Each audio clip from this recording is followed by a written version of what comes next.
Well, it's been 20 years since multi-platinum and Grammy-nominated British singer-songwriter David Gray released White Ladder. The album produced iconic hits such as Babylon, Sail Away and this year's Love.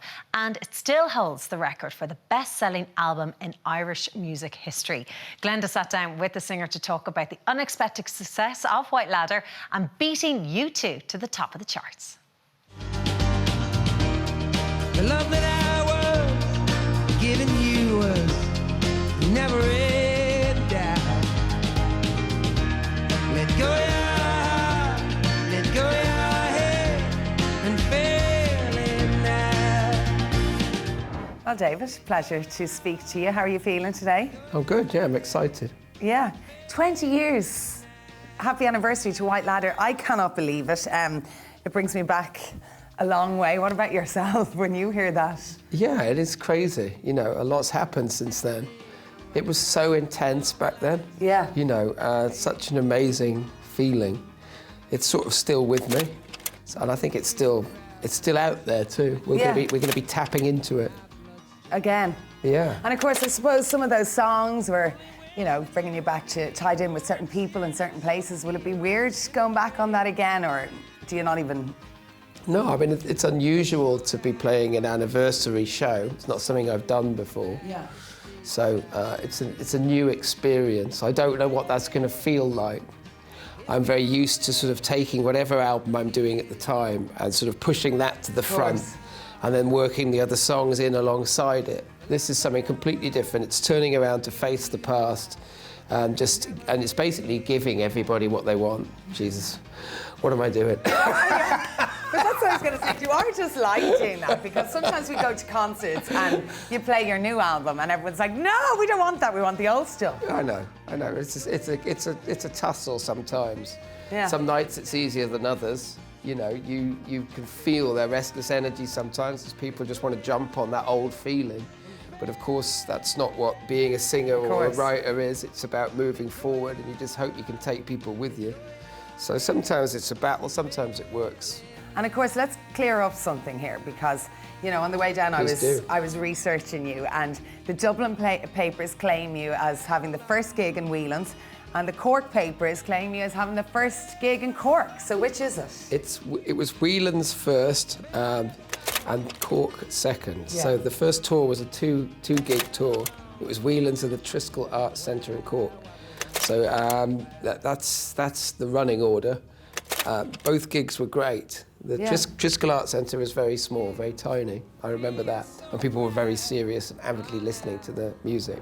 Start to forget how my heart gets torn when that hurt gets thrown, feeling like it can't go on. Why do you think the Irish love you so much? But that's the big question. It is, and it's probably hard to answer, but... So it's very, very difficult to answer. I don't know. We just hit it off. Salt of the earth kind of thing. I mean, what happened with White Ladder was preposterous. Yeah. It's not something that's easy to reckon with, so I couldn't say how I can explain that. Of course. But it was magic, and it's not something that they can take away from me or from the people who bought into the music. It was something really special, and I don't think it was a sort of corporate-led, you know, commercial thing. It's something that grew very organically. And White Ladder, the best-selling album of all time, ladies and gentlemen. That's kind of a fabulous one. Showstopper. Yeah.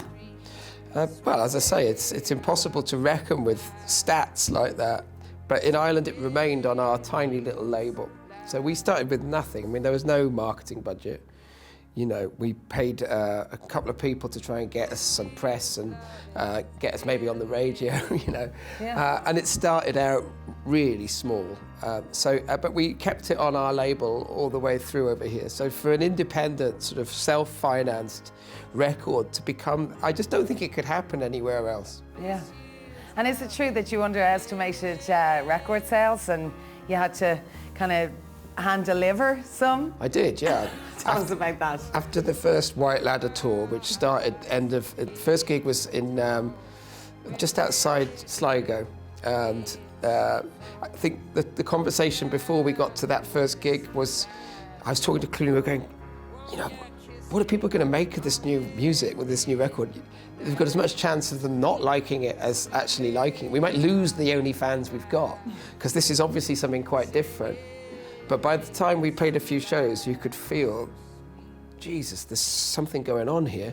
And then by the time we got to the end of the tour, the 5,000 records we pressed, which felt like an awful lot, we were nearly through them. So it was like, we need more. There's a Christmas rush, you know what I mean? So we got back to London and my manager was going off on holiday. So he said, the records have turned up. They're in my house. You'll have to come and pick them up, Dave. So I got my Golf and I drove it down across London to South London, collapsed the back seats and loaded in 5,000 records. And then I headed off to the freight department at Luton Airport. And the guy with the little forklift came out. Mr. Gray? I said, yeah, that's me. I'm here to deliver my own. Put them onto this pallet. So we loaded it onto the pallet and then he wrapped it up in cling film and drove off with this thing. And I thought, this is mental, do you know what I mean? I thought, this is having a record company. This is what it's all about. Yeah. So, so that's how it started. And how normal you were to go and pick up those... Well, no choice. I mean, the idea that people were actually buying my albums, this was like... I mean, as if there's any... I mean, what more could you ask for? It felt like the most wonderful thing in the world to have people buy the record. 5,000 records felt like... Well, that was more than I'd sold for the previous album. And that sold in a month. So that was we should have known then that we were onto something. That would have been some Christmas present for a knock on the door and David Gray standing there with the album. I didn't hand deliver them, no. But for the 20th anniversary. I know, well, let's just pretend. For the 20th anniversary, yes. If you buy the deluxe package, you do get hand delivery. And come here, tell me, what is it like to beat U2 in record sales? They're from this country. I know. We love U2 and you beat them. It's preposterous. I don't think... You're not dying to meet Bono and go, hey, I've got a fact for you. I think when it did become the most highest-selling record of all time, they did a very sweet video post for me.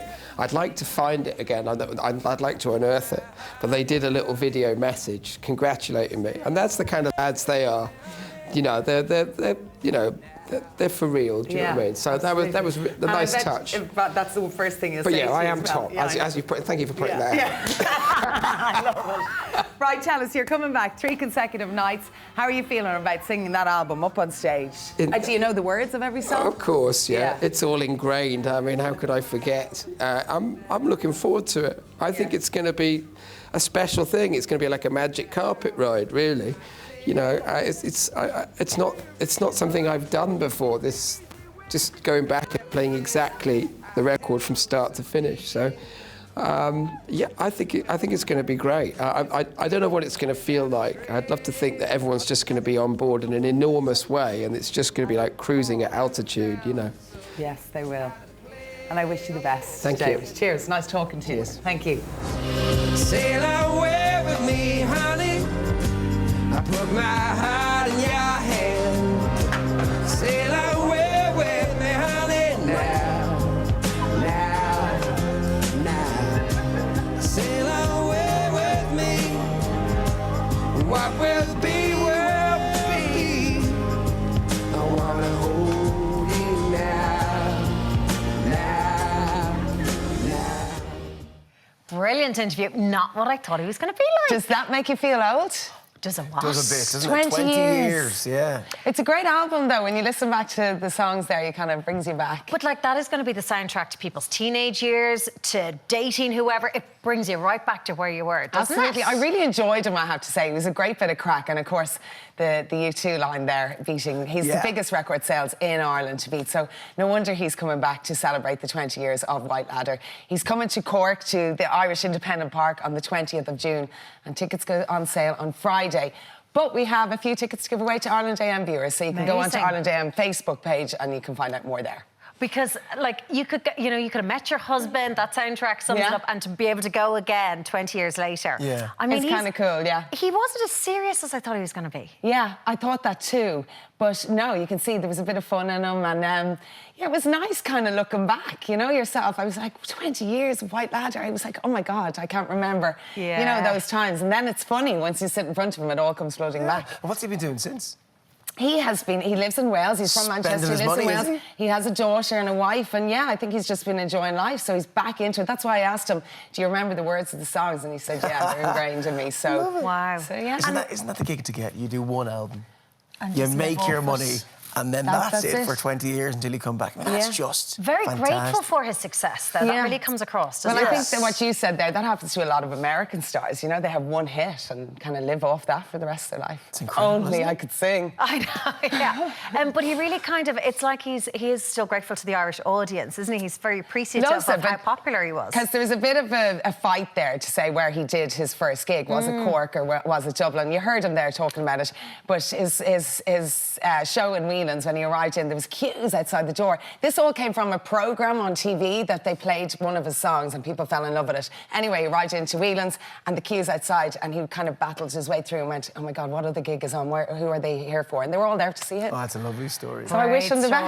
story. Yeah, so tickets on sale this Friday, 9 a.m. And we have tickets for Ireland AM viewers, so head onto the Facebook page and you'll find out more there. Brilliant stuff. Love the Love interview. it. Nice Yeah. job.